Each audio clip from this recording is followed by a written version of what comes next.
नजर डालेंगे आलमी मंजरनामे पर। बरतानिया ने 1 जून से सऊदी शहरियों के लिए ई वीज़ा जारी करने का ऐलान कर दिया है। गैर मुल्की मीडिया रिपोर्ट्स के मुताबिक सऊदी अरब में बरतानवी सफीर नील क्रॉम्पटन ने गुज़श्ता रोज ई वीज़ा जारी करने का ऐलान किया।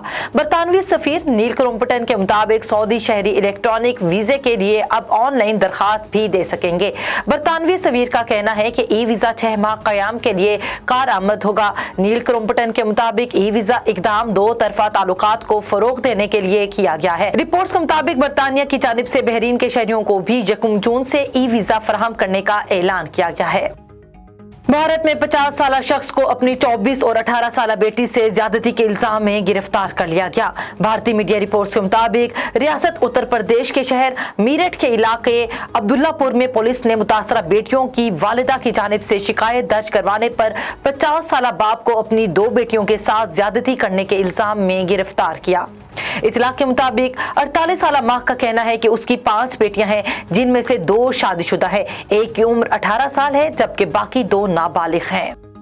बरतानी वजीर आजम बोरिस जॉनसन का कहना है कि उन्होंने यूरोपियन सिक्योरिटी को तक़वियत देने के लिए स्वीडन और फिनलैंड के साथ नए मुआहिदों पर इत्तेफाक किया है, जिसके मुताबिक अगर दोनों मुल्कों पर किसी भी किस्म का हमला हुआ तो बरतानिया उनकी मदद करेगा। बरतानवी खबररसा एजेंसी राइटर्स के मुताबिक बुध के रोज बरतानवी वजीर आजम बोरिस जॉनसन ने स्वीडन और फिनलैंड दोनों मुल्कों के दौरों के दौरान नए मुआहिदों पर दस्तखत किए, जिन्हें बरतानिया ने दफाई और सिक्योरिटी ताउन में एक अहम कदम करार दिया है। बोरिस जॉनसन ने फिनलैंड के दारुल हुकूमत हेलसिंकी में एक न्यूज कॉन्फ्रेंस में कहा कि किसी आफत या दोनों मुल्कों में से किसी पर हमले की सूरत में हम शमूल फौजी इमदाद के एक दूसरे की मदद करेंगे।